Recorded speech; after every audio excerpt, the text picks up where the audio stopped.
Hey everyone, I'm Michael Unger, the program coordinator here at the H.R. McMillan Space Center. If you've ever come into the building before, you may have noticed the shape of the building. Some people think it looks like a UFO, others, a hide-a-hat. And that's a good reminder, because this building, built in 1968, was built on the unceded territory of the Musqueam, the Squamish, and the Tsleil-Waututh nations. In front of the building, you'll notice that there's a large crab sculpture that was placed here in 1968 by George Norris. And the crab has two meanings. One, the crab is a symbol of the zodiac, Cancer. But also, the First Nations people believed that the crab was a protector of the inlet. Looks pretty cool, doesn't it?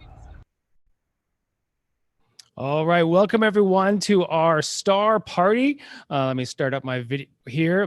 Michael here from the H.R. McMillan Space Center, live from our Ground Station Canada Theatre. Welcome to our Perseids live event. Thank you so much for joining in. This is a star part, but it's a bit of an experiment. You know, our doors are not open, but we are outside looking up at the stars. So how are we going to have a star party on YouTube? Well, here's how this is going to work. I mean, perhaps you're at home, but if you're going to go out later to look at the Perseids, then over the next hour, we're going to be having some interviews. We're going to be talking with some of our interpreters about the night sky, and then that'll give you a bit of a primer before you go out. But just to let you know, the Perseids, even though they're peaking tonight, you'll be able to see them for at least the next week or two. So lots of chances to go out and see if you're not out right now. But even if you are outside right now, you could maybe just you can just tune in and listen, because this will kind of be like a YouTube radio for the YouTube. I just made up a new genre there, but this could be fun for the next hour, and over that hour I invite all of you out there watching to put in some comments about any questions that you may have. First up, we are going to patch in one of our interpreters that's actually out in the observatory right now. So there are some people that are here on site. We just have a small group, socially distant from each other, not inside the building, but outside. And some of those people are going inside the observatory. This will be a chance for any of you out there, if you have any questions about telescopes, because we're going to patch in John here, and he's kind of like our telescope guru. So if any of you out there are wanting to buy a telescope for the first time, John is kind of like our go-to guy. And we're just going to unmute you here, John, in the observatory, looking kind of devilish out there with that red light, as astronomers like to use. How's it going out there, John? Not too bad, Mike. Welcome, astronomy enthusiasts. Thank you for joining us tonight. So yeah, the red light, if you're wondering, it doesn't hurt your night vision as much as white light. So when you see astronomers gathering together and observing, they'll always be using red light, and it's a good way to make friends with astronomers if you go to a star party. Yeah, and we even got like the nice red glow of the exit sign behind you there as well. So let's start off. So some people are going to be coming into the observatory. So and it is a clear night. So what are people going to be able to see tonight? Well, as far as planets, Jupiter and Saturn, and a little bit later on Mars, are in the sky, but they're quite low to the horizon. So we're going to try to get them above the observatory walls. We don't know if we're going to be able to, but if not, that's the beauty of astronomy. There's endless amount of options. We call them deep sky objects, and anything ranging from double stars. We're probably going to start with Albario, one of my favorite doubles, which is a blue and orange. It looks like a single star naked eye. Put a telescope onto it, separates into blue and orange components. Quite beautiful. But after that, you've got clusters, Hercules clusters, a stunner, 100,000 stars in a ball shape. There's nebulas, there's galaxies. So even if we don't get the star attractions of, I should say planet attractions of Jupiter and Saturn early on, there'll be some real gems to look at regardless. Cool. So let's just start with some of those big ones, the really bright ones, which are the planets. So if somebody's outside right now or is about to go outside a little bit later after this program, so say about, let's say 11 o'clock after we're done here with our online star party, where can people find those planets? Those planets will be in the south, just about 10 degrees above the horizon. And they're bright. So Jupiter, I mean, after Venus, which is currently in the morning sky, Jupiter is the brightest thing up there. So it's not absolutely necessary that you have a map. A lot of people use those iPhone apps, and that will certainly help you out. I use Sky Guide, but there's a lot of good ones to show you exactly where the positions are. But Jupiter's quite obvious. It'll be the brightest thing up there. Saturn, a little bit to the left, not too far from the left, is a little fainter dot. Planets are steady beams, and where stars twinkle a bit, do the distortion, refraction of the light going through our atmosphere, and they're coming through as pinpoints, whereas planets are coming through as disks because they're quite close to us. Okay. So it's harder to distort the image. So if you see a couple bright lights there that are not twinkling that we're used to, they're probably the planets there. Okay, awesome. So everyone out there, if you're not outside right now, definitely go check out those planets. They're spectacular. Great time to be looking for planets. We'll get into the Perseids a little bit later on as well. But you're out there in the observatory, John, and actually over the course of some of our outdoor events, we actually been getting a lot of questions. Summertime is time where I think during this pandemic, people are being outside, and stargazing is an activity that I think a lot of people can do. And one of those questions that people have is, hey, I want to buy a telescope. What telescope should I buy? Maybe walk us through some of like the beginner tips if you haven't bought a telescope before, what you should be thinking about before you make a big purchase. Right, and that's the key, a big purchase, because I think a lot of people make the mistake. We all don't like to spend a lot of money, but if you go too cheap or go with a department store telescope or a really small telescope, you're going to limit yourself to the moon, Jupiter, maybe Saturn, and not a whole lot else. So I'd recommend, and it's not going to cost you too much, if you start with a 4 to 6 inch mirror, and that'll get you in between the $300 $700 price range. You're going to expand the universe to a lot of those things I mentioned earlier, the deep sky objects, and believe me, that's well worth it, and makes it an endless passion to go along that route. You're also going to have to make the decision if you want a reflector or refractor. Those are two different kinds of telescopes, and it's a personal preference. Reflectors use mirrors, and refractors use lenses. So what's the difference? Refractor is using lenses gives you a very sharp, crisp image of nearby objects like Jupiter, Saturn, and the moon. But they don't make lenses too big, and if they do, they're very expensive, and they can have optical problems like chromatic aberration, which the mirror sags on itself and can distort the image. So generally, when you get a bigger telescope, you get a bigger mirror, reflector, and then you're opening up the universe, because the bigger the mirror you get, the more light it collects and the more detail you're going to see. So obviously you spend more, you get a bigger mirror, you're going to see more.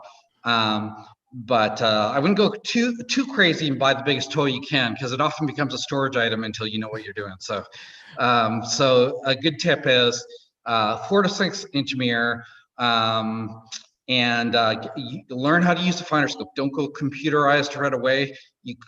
Once you learn what you're doing, a go-to telescope, which is what we call the computerized telescopes, is a good path to go. But to start, learn the finder scope, learn where the cool objects are, learn the constellations, learn where the cool objects are. Go out with a planisphere or one of your phone apps, learn the constellations. And once you learn to navigate through a finder scope, it makes life a whole lot more interesting and easier when you upgrade your telescope. Okay, so let's just walk people through sort of like how to use a finder scope. So let's say you can see with your naked eye that we've got Jupiter up there in the south. What are some of the tips that someone might use to get that finder scope in the direction of Jupiter? Yeah, so the best thing to do with the finder scope is you got to make sure the finder scope is aligned with the telescope.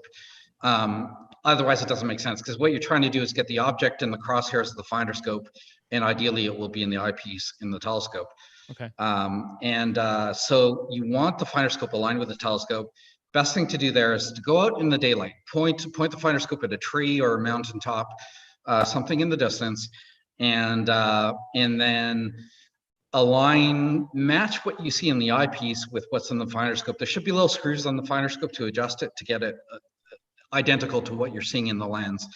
And once that's aligned, then you're good to go. And as far as getting started, I learned you want simple star charts, like easy to navigate. I learned from Terence Dickinson's Night Watch. I photocopied them all at the library and studied them endlessly. It's very simple star charts, easy to use. And or you can use your phone apps too, but simple star charts tell you where the cool objects are. And as for the planets, they're, planets depend where they are in the orbit compared to our orbit. So because we see Jupiter and Saturn right now, doesn't mean next year this time we're going to see them then. Depends where they are in their orbit. So astronomy magazines like Astronomy, Sky and Telescope, Canadian one, Sky News, will give you charts of where they're going to be in that month. Awesome. We only got a few more minutes because people are going to start our first wave of people coming to the observatory. But Narav from YouTube has a question. What's a good beginner telescope, specifically about a name brand? So, of course, we should say that as a nonprofit society, we are not affiliated with any brands, but a personal preference from John. What recommendation could you give? Well, there's three big ones. So there's and these companies specialize in creating optics: Meade, Celestron, and Orion, and they all make very reliable instruments in all sizes. Very large ones for astronomers, very small ones, and they're very good. I mean, once you learn them, you shouldn't have many problems. So I would recommend those three brands. I use a 12-inch Meade. I mean, once you get to 12 inches, beware there's transport issues, and so getting large, there's other issues. But to begin, whether you're beginner or actually experienced, those three brand names will give you a very good telescope. So I'd recommend, once again, Celestron, Meade, or Orion. Great. Yeah, I've just put those into the chat as well. So great, John. So, and you're out there now. How long, personally for you, you've been looking up at the night sky for a long time, and you have a real passion for using telescopes. What are some of the things that you're really excited about now, like still motivating you to go out and look up at the nighttime sky? Oh, good question. Well, I was in the Okanagan a couple of weeks ago, and there's only a 2-week window there where Sagittarius is high enough above the horizon for us here at such a northern latitude and that's one of the constellations that just has incredible amount of what we call Messier objects, which include globular clusters, galaxies, and nebulas. And look at the Swan Nebula a couple of weeks ago, and it actually looks like a swan. This gas and dust shaped like a swan. And often nebula names like Ring Nebula, they're often named after what they look. Clownface Nebula is another one. Clownface Nebula? I've never even heard of that one. It's a really cool one. For me, I mean, yes, Jupiter, Saturn, the Moon, Mars, they're all awesome. Don't get me wrong, I love them. But the real beauty about having your own scope and sizable tool after a while is there's an endless amount of Messier, NGC objects, New General Catalog objects, thousands of them that you can just explore. It becomes an endless passion, and it's always a real treat to see something you haven't seen before, and that option always exists in amateur astronomy. Yeah, that's a really good point, because you just mentioned about, like, if people are making a big purchase, you don't want it to become just a piece of furniture in your house, but you're saying, that you learn the basics, you find the planets, and then there's so much more to discover. But to be honest, right, John, I never get tired of looking at Saturn through a telescope.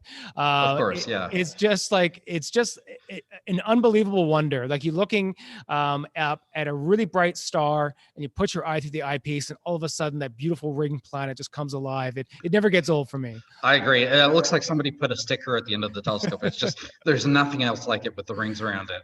And that's definitely one of the objects that ignited my passion. So I agree. All right. Well, John, we're going to let you go. Thank you so much. Have fun out there, and hopefully good viewing. And hopefully everyone has a safe, enjoyable time. Thanks, Mike, and hope everyone enjoys stargazing tonight and as many nights as you can. Awesome. Thanks, John. So if anyone out there has any more questions for John about telescopes, I've got his phone number, put them in the chat. We'll get him on the line to answer more questions. Okay. So John actually walked us through some really basics. And before you start going to observe, looking at the nighttime sky, you kind of need to learn the sky. So we put a couple of recommendations. Terrence Dickinson books. Of course, the best thing to do if we were open would be to come down to the planetarium and have one of our interpreters interpret the nighttime sky, which we can't do now. But with this virtual star party, we can because we got a recording of one of our really cool astronomers, Jonathan, and he is going to walk us through using planetarium software, guide us through what we call the circumpolar stars. And the circumpolar stars are really special for us living here in Canada or anywhere along the 49th parallel, because it's the area of the sky that just rotates around and those stars never set. So it doesn't matter what time of year, what time of day you go looking, those stars are always there. So which means they're really special and a great place to start your stargazing. So let's go and go into the virtual planetarium for Jonathan's presentation.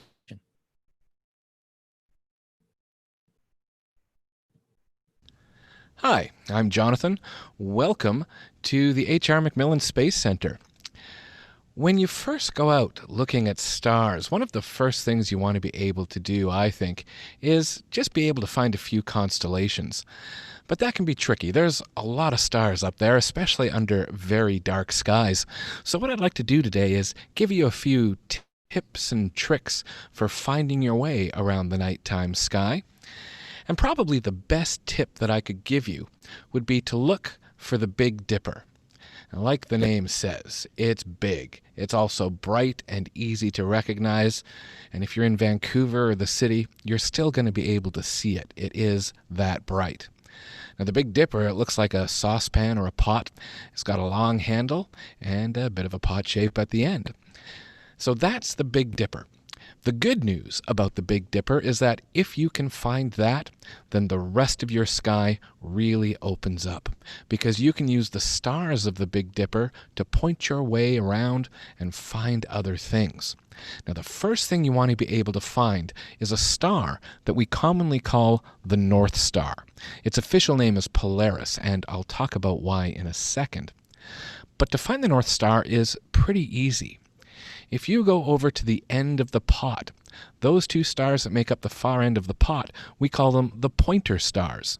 Because if you connect these dots and draw a line straight across the sky, you're going to bump into the North Star. It'll be the first medium bright star that you hit along that line. And if you are under darker skies away from the city, you'll know it's the right one because it's at the very end of the handle of the Little Dipper. Now, a few interesting facts about the North Star. First of all, it's not the biggest star out there or the brightest. The only reason this star is important to us is because it just happens to be right over the North Pole. And so the North Pole points right at that star. That's why it's called Polaris. It means the pole star.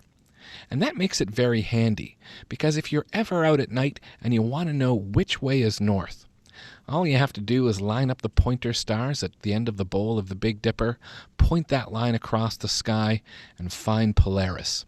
As long as you're facing the North Star, you are facing due north. So people have used it for centuries for navigation, and you can still use it today. Something else that's interesting about the North Star is that it's the one star in the nighttime sky that never seems to move. I'll speed up time here a little bit so you can see what I'm talking about. As the night goes on, all the stars in our sky seem to wheel around in a great circle. But the center point of that circle is the North Star. Everything seems to revolve around that.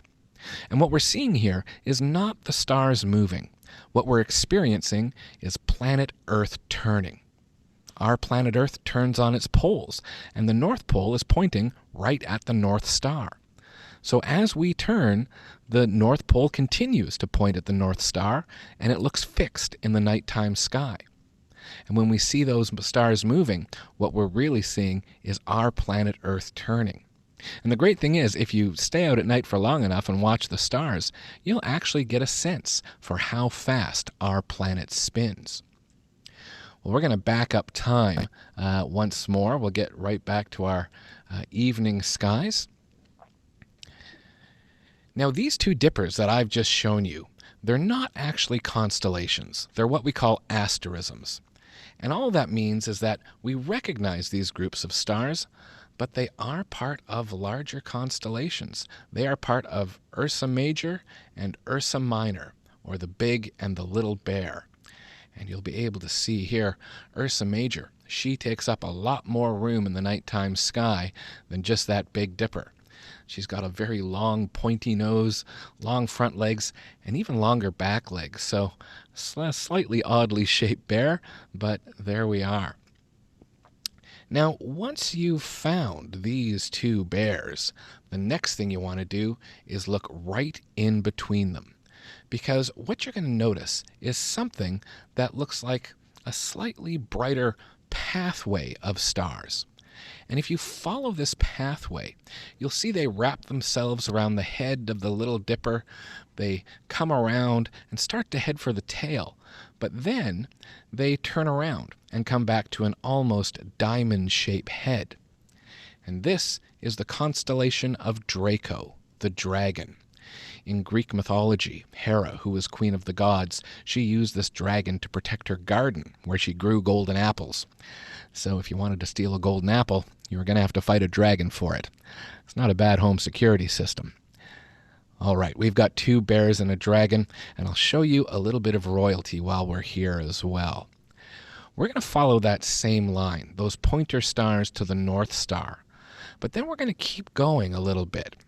And the next medium bright star that you brush by, you'll notice is connected to what looks like a triangle that's connected to a square. It looks a little bit like a house. And this house-like constellation, this is the constellation of Cepheus. Cepheus was the king of Ethiopia. The triangle is meant to represent his crown. The square is his head. Those little things sticking out, I'm not sure what they are. Maybe a fancy mustache. We'll go with that. So there we go. There's King Cepheus and his fancy mustache. But if we keep following that line, the pointer stars past the North Star, past Cepheus, just on the other side of Cepheus, you'll see a big bright W shape. And that big bright W, that's the constellation of Cassiopeia. Cassiopeia was the queen of Ethiopia and married to King Cepheus. You may have heard of their daughter in Greek mythology, the Princess Andromeda. And a lot of people, they look at Cassiopeia and they wonder, why is she a W? What does that have to do with anything? She's not meant to be a W. We often refer to Cassiopeia as the seated queen, and what we're meant to be looking at is her throne from the side. And so from that perspective, this W shape, you can see one line making up the back of her chair, another line making up a side view of the seat, and then the front legs, and then the floor beneath is suggested by that final line. And you can imagine Cassiopeia up at the top of the W, her head, her back, her legs coming down to the floor, sitting in her throne and presiding over the nighttime sky. Now these constellations that I've just shown you are all very close to Polaris, the North Star, and so we call them the circumpolar constellations. And what that means is that if you're in the Northern Hemisphere, it doesn't matter what time you go out. You'll always be able to see these constellations revolving around the North Star. Now, here on a small screen, these constellations can look quite small. There's a bit of distortion going around. So it's important to remember, when you go out and try this for yourself, these constellations will look very big. Those stars will be much more spaced out than what you see on your screen here. And it doesn't matter whether you go out tonight, 6 weeks from now, or 6 months from now. As long as you remember these few instructions, you'll be able to find these circumpolar constellations. And remember, it all starts with the Big Dipper and the pointer stars pointing towards the North Star and beyond. And that's our circumpolar constellations. Thanks for listening. I'm Jonathan, and we'll talk to you again. Awesome. Wow, I miss Jonathan's voice. He's one of our interpreters here at the Space Center. Perhaps you've come and you've heard Jonathan in the planetarium before. He's got such a sultry voice. Can't wait till we can open up the planetarium again and be together. But for now, we have our virtual star party, and you were out there. I'm so happy that some of you are actually streaming to us from far destinations. Put into the chat where you are watching from.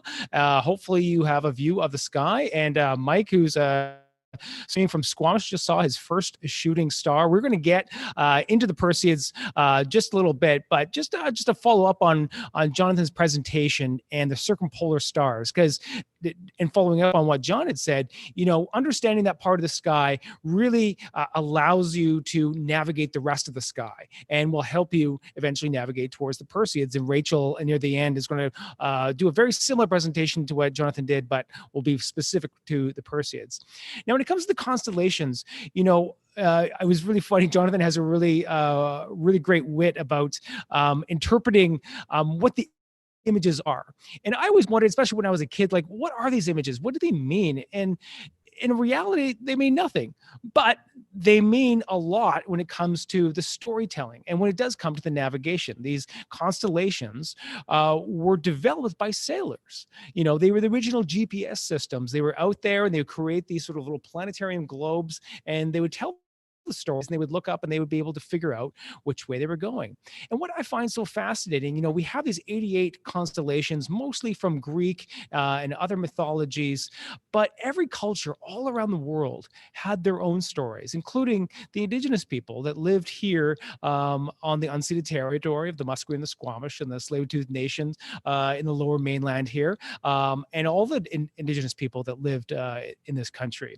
And what I find especially fascinating when it comes to the Big Dipper and Ursa Major, because I've heard very similar stories from other cultures about that particular set of stars. And you would think, well, if you're looking in that particular part of the sky, you wouldn't think that that there would be any overlap, because two people looking at a similar part of the sky, they're going to see something totally different. And if you're looking at the sky right now, you may not see a big bear up there. You may see something totally different as well. But for some reason, lots of cultures see a bear up there as Ursa Major. It's not all like exactly the same. The stars may not always be exactly the same from their perspective, but I always find that so fascinating that for some reason a bear, I think that just goes to show that I think a bear was very significant in cultures. I think, bears were probably the most dominant species on the planet to be able to see, a great big bear up there.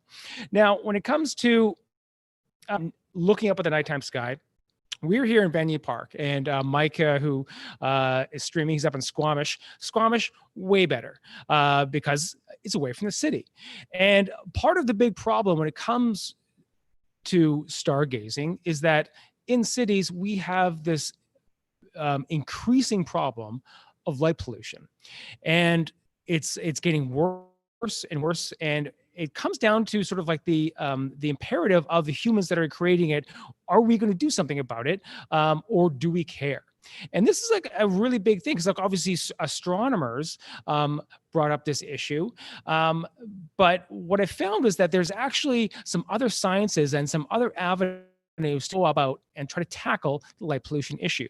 So I was able to connect with Robert Dick, who sometimes volunteers with the Royal Astronomical Society, and he's actually, from my standpoint, one of the foremost experts in light pollution. And I sat down with him a couple mornings ago and talked to him about light pollution and my new favorite word that I learned from him called scotobiology.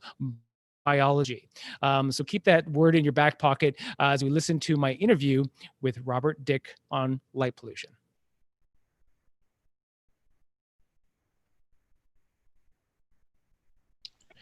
Hey everyone, Michael Unger here from the H.R. McMillan Space Center, and I am joined this week for a special interview with Robert Dick. And Robert is I would call sort of like an expert on light pollution, and that's what we're going to be talking about today.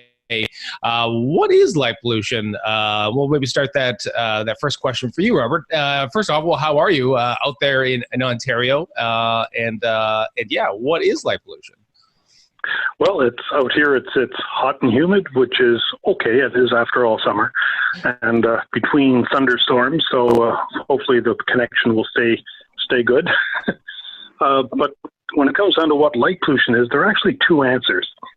That these depend on your perspective. One is one of the answers is ecocentric, and the second one is homocentric. For the first answer, environmentalists might define light pollution as any light that undermines the ecological integrity of the environment. That's their focus. And for the second answer, most people might define it as light that interferes with their enjoyment of the night. It's a very superficial approach, but both are really fine. But the perceived limits on light for the homocentric view are really different for everyone you talk to, whereas the ecological limits can actually be quantified. Indeed, we've done this in our work on what's called scotobiology, which is a study of the biological need for periods of darkness. But maybe for now, let's just... So, yep. Maybe just like that word, there was a really interesting word that I came across when I was reading about you, scotobiology. It was a very interesting, really interesting word. Maybe just sort of like get into that just a bit. Well, it came out of a group that we developed called the Canadian Scotobiology Group, and of course we didn't have that name when we started out. And one of the members of the group was a biologist, Tony Bidwell, and he knew better Latin than I did, but it's the biology that occurs at night. Okay. And depends on the night. And so I came up with a term of, let's call it scotopic biology, because we have scotopic vision, which is our night vision. And he rapped my knuckles and said, correct your ancient Greek. So anyway, he came up with the name of scotobiology. Okay. And it's stuck. The normal approach is to call it photobiology, but photobiology tends to focus on the beneficial impacts of light. It doesn't necessarily have to, but when you read the papers, it's obvious they're looking at the positive side, and photobiology be used for growing plants in greenhouses. So you read a paper where the plant would do well or it would not do well in a greenhouse. This is going back literally 1920s or so. And they'd focus on the plants that would do well. But what it really taught you was that not all plants do well with night light. And it turns out there are three different types of plants: those that like it, those that don't like it, and those that don't care. And some of the viewers, if they go into the country, they'll see that the vegetation is subtly different from what you see in a city. And that's because the vegetation of the city are the survivors. Right. It's fundamentally different. You can't just transplant the plants of the country into the city. So how does this study, how does this, like, to bring it back to light pollution, how are you using scotobiology to raise awareness of light pollution and why and make it matter for people? We do that because there's almost nobody who's really interested in astronomy. I hate to say this, but it's true. You get down to about a 1/10% of the population would read or have an interest in astronomy. There's a lot that will, if it comes across in the newspaper or on television, they'll listen, they'll be interested, but it's a very cursory approach. However, studies show that between 30 and 70% of the population has an interest or at least an opinion on the environment. So for that, with that in mind, it's better to approach light pollution, in fact, any pollution, through an environmental perspective or through an environmental eye than through an otherwise more rigorous scientific eye. Hmm. Yeah. So if we get now down to the heart of the matter of, how light pollution affects us, and because it's a product of humans, we are causing the light pollution, correct? Like, so we are the problem. And what are some of the ways that we can fix the problem? It gets into, I suppose, what it really does, but I guess there's one way to look at it, how we could try to reduce it. And I compare light pollution to air and water pollution, which was really bad in the first half of the 20th century. Then we got our act together, we started working on it, and the air and water now, at least in Canada and some other countries too, is really good. It's still not great, but it's really good. But unlike air and water pollution, light pollution is really easy to fix, at least in principle. Unfortunately, unlike the air and water pollution, there are government and industry guidelines that actually promote to increase light pollution. And that sounds rather strange, but it's historically light was great, and the more the better. Yeah. But that shouldn't stop the homeowners from reducing it, because about a third of the light at night comes from residential lighting. And there's really just 4 simple solutions that we can all apply. The first one is that we just have to add a simple shield to our outdoor lightings, just so that it doesn't shine across our neighbor's property or even off our property. The second one is to change the lights into amber bug lights that you can get at hardware stores, because white light is the most disruptive light you can use at night, because it signals plants and animals, including our bodies, that it isn't night yet. And restorative work that is done to make our bodies healthy and that fight disease, infection, and even incipient cancers, these are delayed or abandoned. And either way, you don't get the full benefit of good night's sleep. The third one is don't settle for the cheapest eye-catching bright lights that you can buy at the store. Use as little light as possible, because you got to remember that artificial light at night is a biohazard. It's a biotoxin, and it's necessary to help us see, but we should use it sparingly, kind of like a really aggressive detergent in your house. And the last one is to turn off your lights, or at least dim them down to a minimum when you go to bed or when you don't expect visitors. Because outdoor lighting illuminates your property. It puts it on display for vandals and thieves. You won't see them because you're in bed, but they can see everything. And since they don't need a flashlight, they can use both hands. Because one has to remember that people provide security, not lights. Lights just help people see. Yeah, it's sort of like the effect of, as I was growing up, around Christmas time, people would, of course, decorate their homes and their yards, and it would be sort of like a fun thing to drive around and watch, how much people have decorated. But now it seems like people are doing that year round, and it's also become this thing to make their outsides of their homes really bright as a decorative thing. But really what you're saying is that's now gotten really bad for the environment, but also it's bad for us as well as for our health. Yeah, it's you can imagine you're dressing up your house for its curb appeal, but at 3 a.m, there's no one there to see it, and you just spent a lot of money for it. And something you raise about Christmas lights, it really is, outdoor lighting is a cultural thing. Right. And it's not just around Christmas, but it's become a cultural thing. And some cultural priorities, if you will, actually we now know are very bad for us. And some cultural aspects, especially when they go back to include ancient civilizations thousands of years ago, and even some of the First Nations culture, they're actually extremely beneficial, but they seem to be, some of them are being subverted by other cultures that are much more in tune for the consumer society, and that goes on to another topic, of course. Yeah, and really interesting.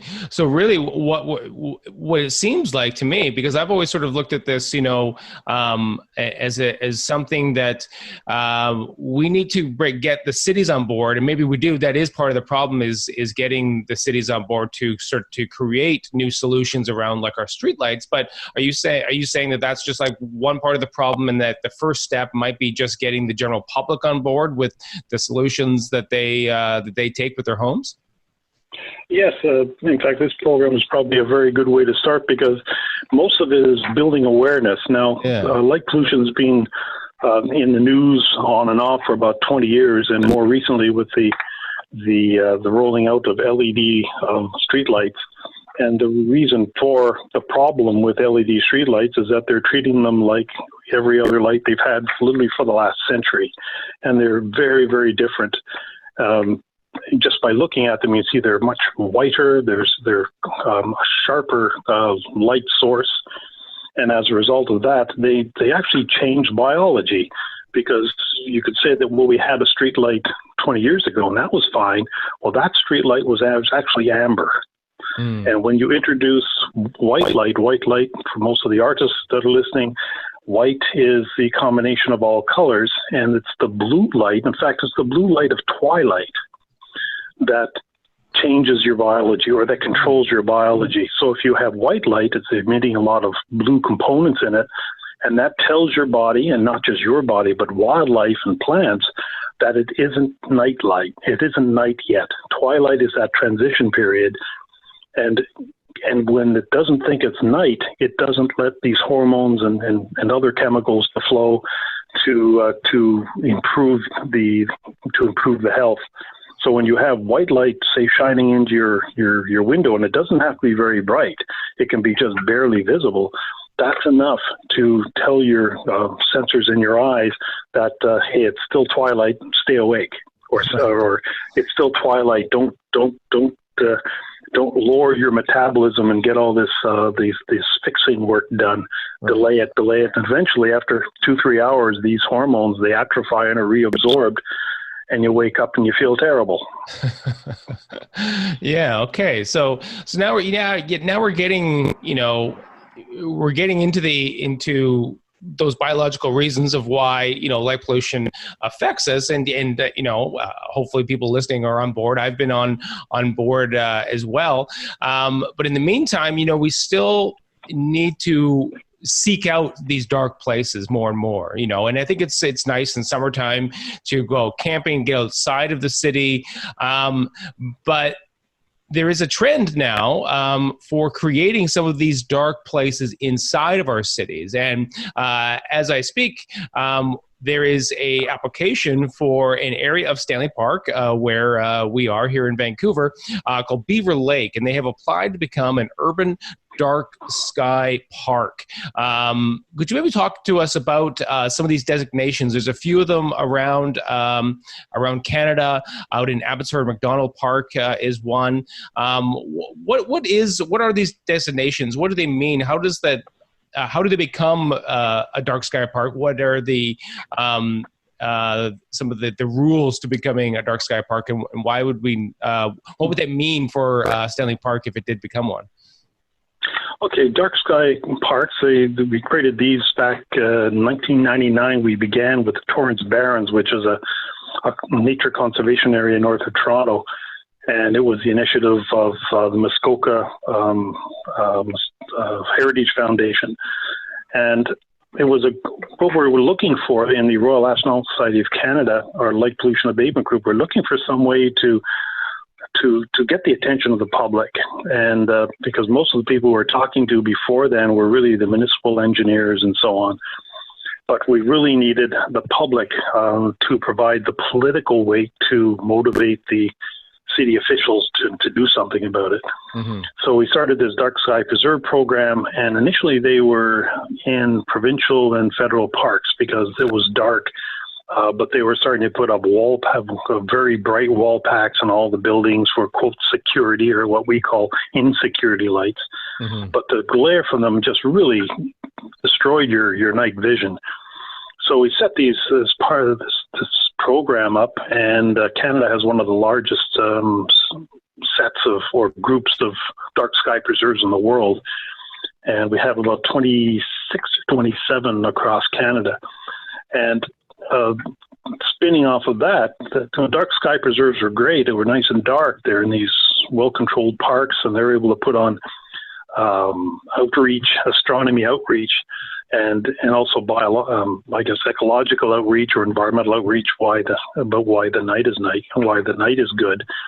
But then they're also hard to get to. So then we came up with the urban star park idea, where you can have a relatively dark sky. I mean, it's not, you could see maybe instead of 3 stars, you'll be able to see maybe 100 stars in an urban star park, mm-hmm. as opposed to your backyard. And that proved to be, it's hard because you're now dealing with government. And of course, government, their building codes or their guidelines are to put up as much light as possible. And so that's where the urban star parks, they're not as many. But what we see in Vancouver, of course, Vancouver encloses a wonderful jewel.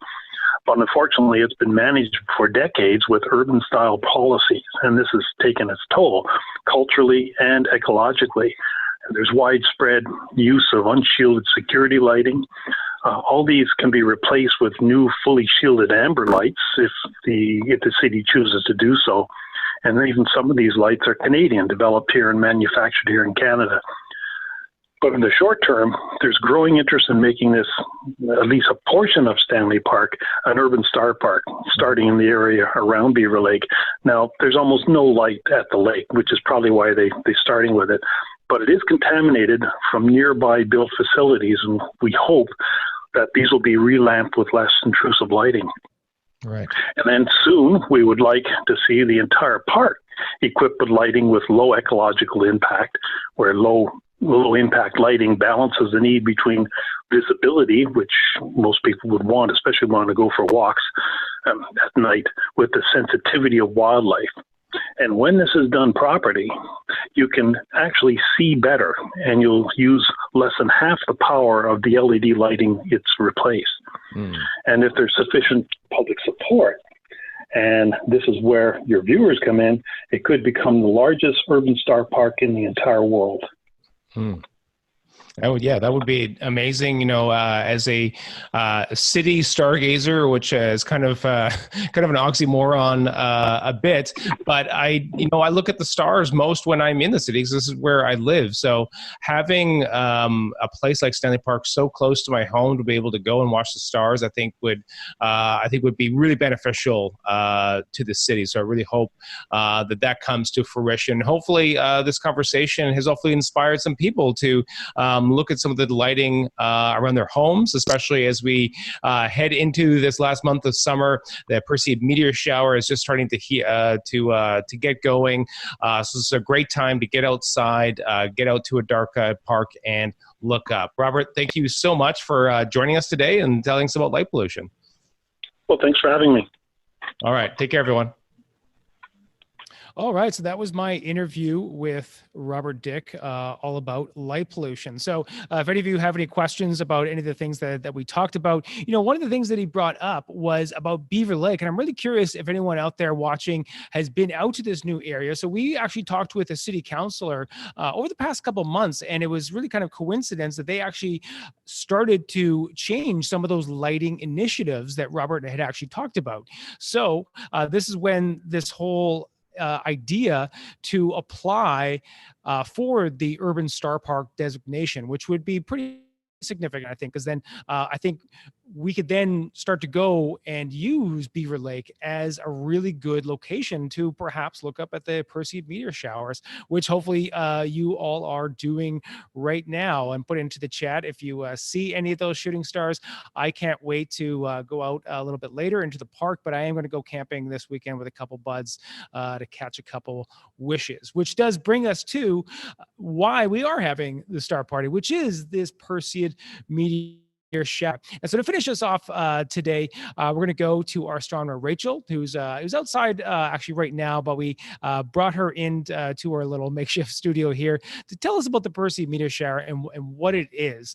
And you're going to hear a lot of cool things about comets and also where to find them. So if you have any questions out any of the things that you hear from Rachel about Perseids, we're just going to take the last 12 minutes dedicated to the Perseid Meteor Shower. So here is Rachel with our final presentation of the night.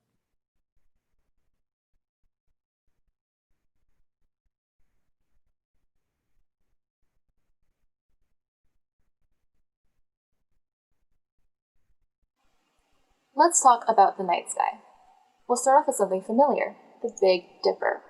It looks like a big soup ladle or a question mark in the sky, depending on the time of year you're out observing. To find it, you want to look towards the north and about a third of the way up from the horizon towards the top of the sky, and we call that the zenith.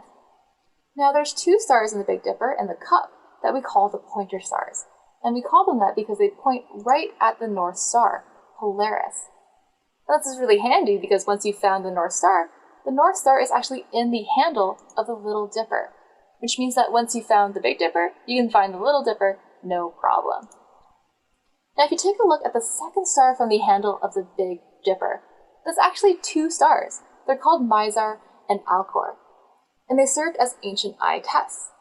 If you lived in the time of the early Romans and you could see Alcor, the fainter of the two, you would have been eligible to be an archer for the Roman army because you would have had good eyesight.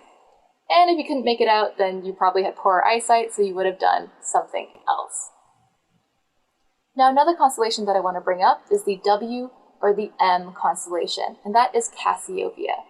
Now, Cassiopeia can also help you locate the North Star because it almost draws a giant arrow from the North Star towards Polaris, just like that. Now, the story goes that Cassiopeia is Queen Cassiopeia of Ethiopia, and she had a daughter named Princess Andromeda. And you can see that those constellations, Queen and Princess, are close together on the nighttime sky. Now, what's cool about Andromeda is that if you take a look at the constellation and a little bit above it, that's actually where Andromeda Galaxy is. And that's the furthest object that we can see with just your naked eye alone. Now, of course, you will need perfect conditions for this. You'll need clear, dark skies and good eyesight, and you'll just be able to make out a faint white smudge, and that is the Andromeda Galaxy.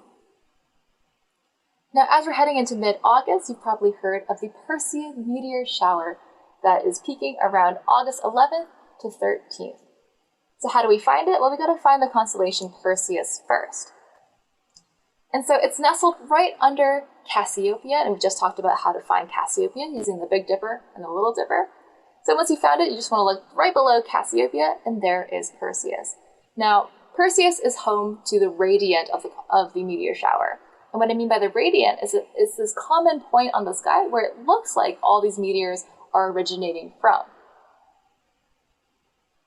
So what would you see if you went out and looked for this meteor shower? Well, it might look something like this, with these bright flashes of light streaking across our nighttime sky. So why do we get meteor showers? Well, specifically for the Perseids, it's leftover debris from Comet Swift-Tuttle as it goes around the sun every 133 years or so. And when it goes around the sun, it leaves behind a trail of dust and debris, or breadcrumbs.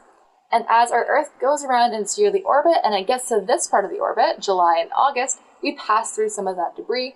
That debris ends up burning up in our atmosphere, and it looks just like that, streaks of light across the nighttime sky.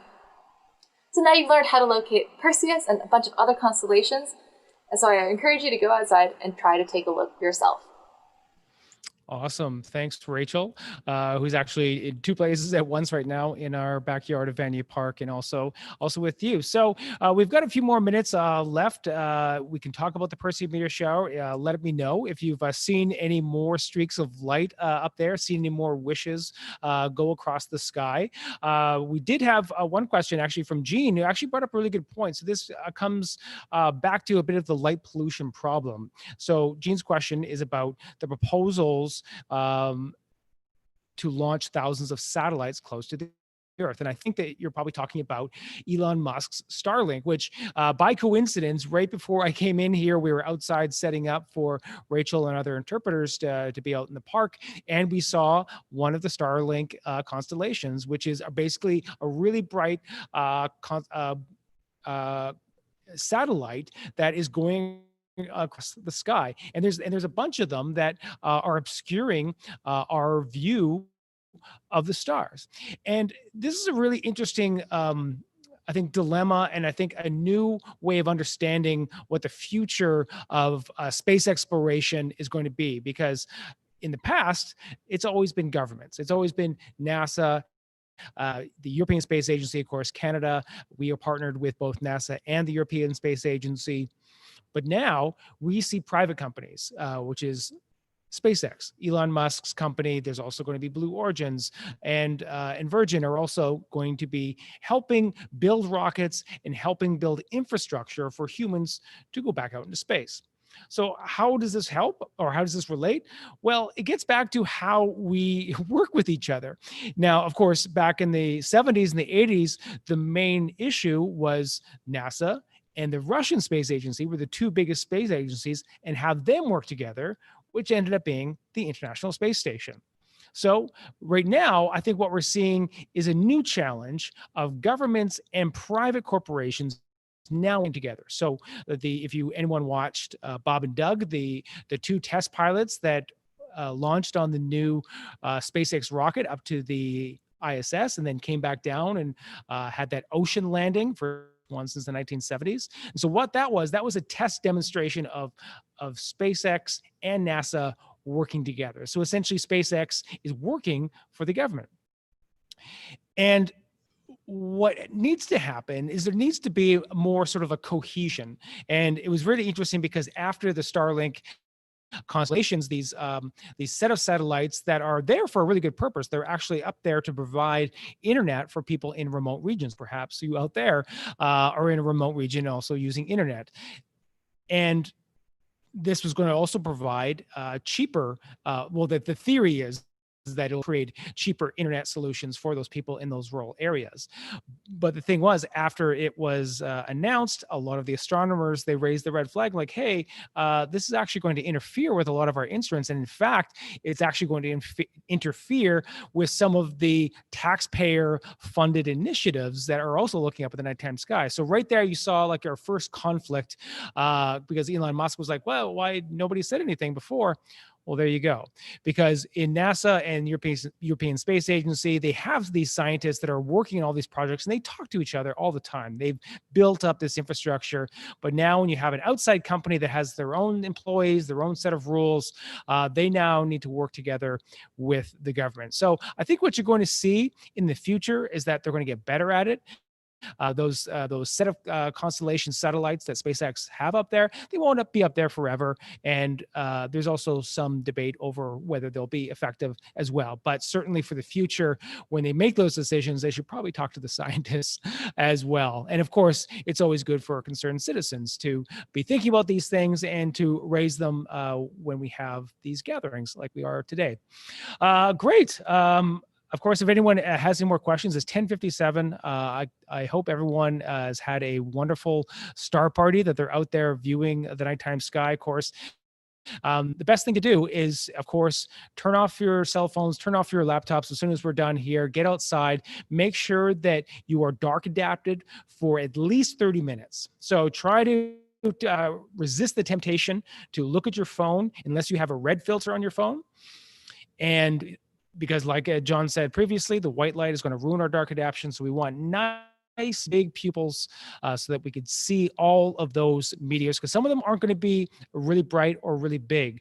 So when we have those nice big pupils, kind of like a lens on a camera, just opening up, and you can see how, if you got any of you out there set up your camera, how much more you can see up there in the nighttime sky. I actually had a friend who was taking pictures of the Perseid Meteor Shower, and he just had his clicker, and he was just like every minute or so, he was just pressing click with like a really long shutter, and he was looking at the same time with his own eyes, just seeing if he could see, and he wasn't seeing anything. And then all of a sudden, he took his camera back home, and he's like, I guess I didn't see any meteors. And he looked at all of his pictures, and they all had meteors in them, just faint little lines that crossed, but they were so faint that his eyes didn't see them, but the camera picked them up. So that's essentially what we want to do with our eyes, make sure they're dark adapted. So hopefully everyone out there is having a really great time looking up at the stars. Let us know how you enjoyed this program. We've got a whole bunch of really exciting programs coming up here at the Space Center, here on this digital space. We're going to be doing a combination of in-person and virtual events as we transition into the fall. It's going to be obviously a very challenging time. We're going to be supporting schools as we go into the fall. So we really appreciate all of the support that you give us when you join onto these virtual programs. Tell your friends. If you have any money to donate, please go to our Donate Now button, which you can find on our website. I'll put a link into the chat if you'd like to go there. Of course, we really appreciate it. We hope to see you all in person soon here at the H.R. McMillan Space Center. Take care, everyone.